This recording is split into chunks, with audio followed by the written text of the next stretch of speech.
Now time for the 7 things you'll be talking about today.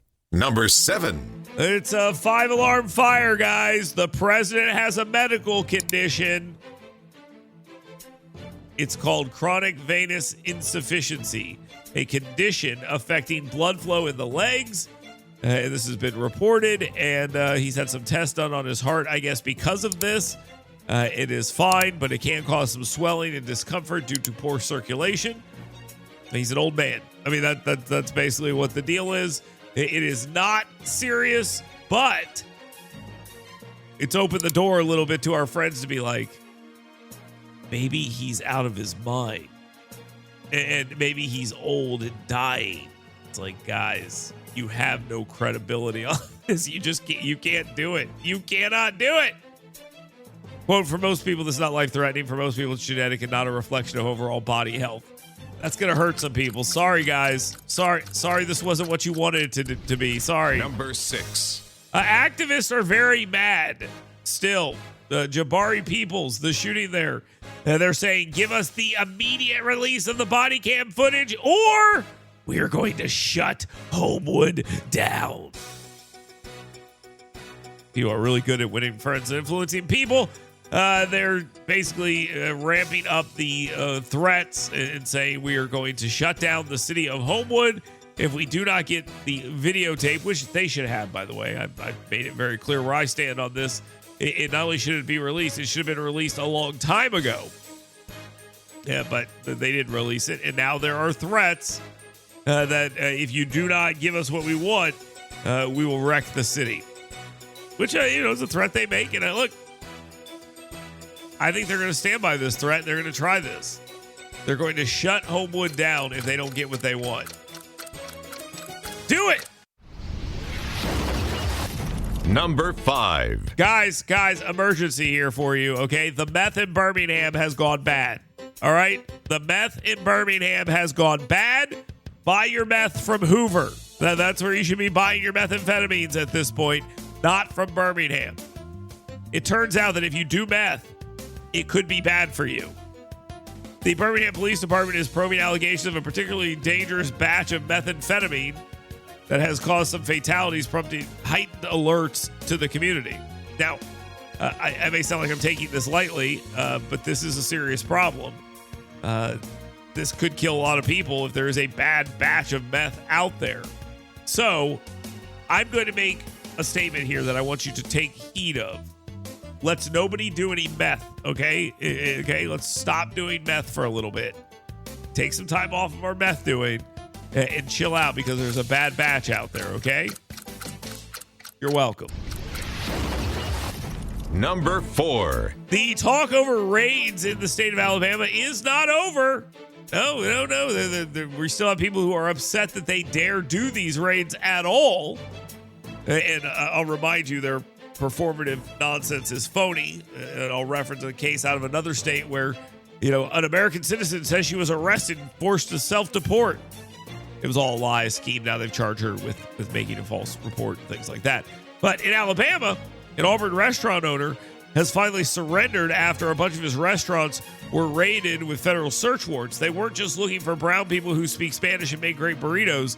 They were looking for people who were human trafficking and drugs and all these other things, weapons, stuff like that.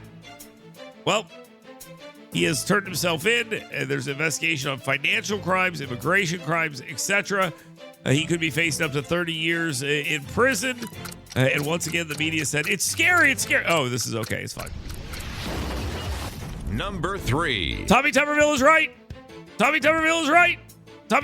right. ICE raids in Alabama targeting bad hombres were applauded by Governor-elect Coach, United States Senator Tommy Tuberville, who will be on this program a little bit later today. Well, he also logically noted that U.S. citizens detained during these operations, apparently for interfering, should not have put themselves in that situation.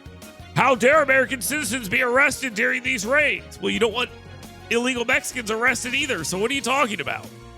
You don't want anyone arrested.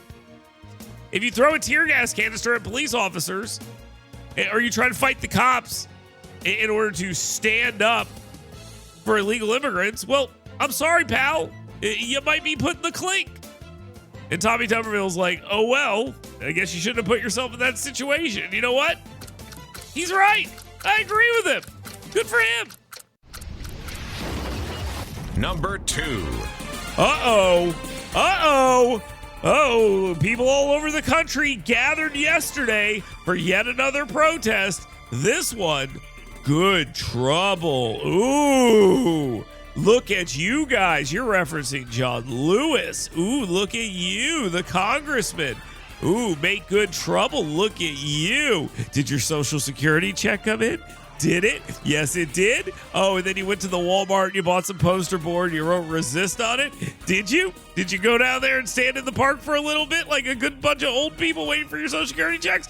Okay, that's adorable. I'm sure your protest was very important on a Thursday in the middle of the day. And I bet it's probably what gave Donald Trump his problems in his legs. All the stress, all the fear of a bunch of gray-haired freaks standing in the middle of a park whining and crying about something they don't understand. It's good trouble. Yes, you did it. Good job. Now, time for the number 1 thing you'll be talking about today.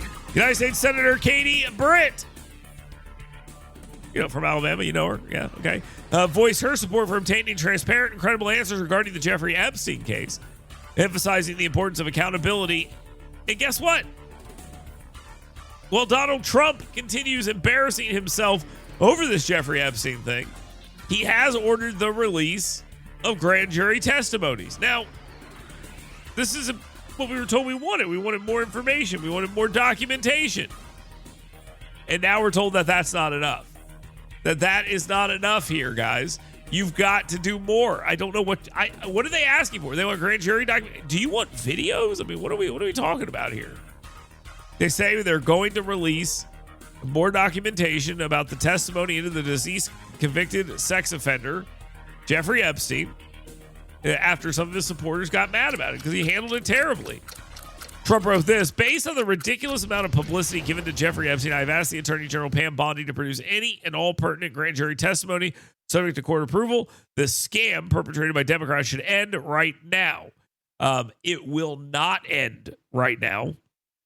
That is not going to happen. Instead, what you're going to do is continue to see the media suggest that there is some sort of scheme afoot by the Trump administration. They're going to run a story in the Wall Street Journal, hilariously, which I think is really funny, about Donald Trump writing some letter with some fan fiction in it, which does not sound like Donald Trump at all. And Donald Trump's going to be suing the Wall Street Journal. So there we go. That's where all of this is going to go. But kudos to the Wall Street Journal for finding a letter the world's most famous man wrote to someone who has been politically relevant and in the news for the last 20 years. Congratulations for unearthing this totally credible and real thing. By the way, you're not allowed to see it. Just so you know, they make it very clear that they are not going to print it. Okay? Release the documents. Except for this one. The media says, no, we're not going to release this thing, even though it allegedly has Donald Trump's signature on it. Show it. Show it. Release the documents, right? That's what we're supposed to be doing? I didn't think so. All right, let's take a quick timeout. Those are the 7 things you should be talking about today. Continue to get your answers in for the $50 free-for-all Friday question of the day. What is it? Simple. The UK says, let's let kids who are 16 vote because they're morons. Okay? That's what's happening. Should the United States do the same thing? What should the age be to vote in the United States? You answer that question. ScoutPestControl.com, WVNN. Hot Take text line, 866-494-WVNN. You can also get your questions in for 10 with him. So get those in right now. And when you do, we'll get to them later in the program. Stay tuned. Get WVNN stale checks and 7 things you should be talking about today right in your email box every morning. Go to yellowhammernews.com and sign up today.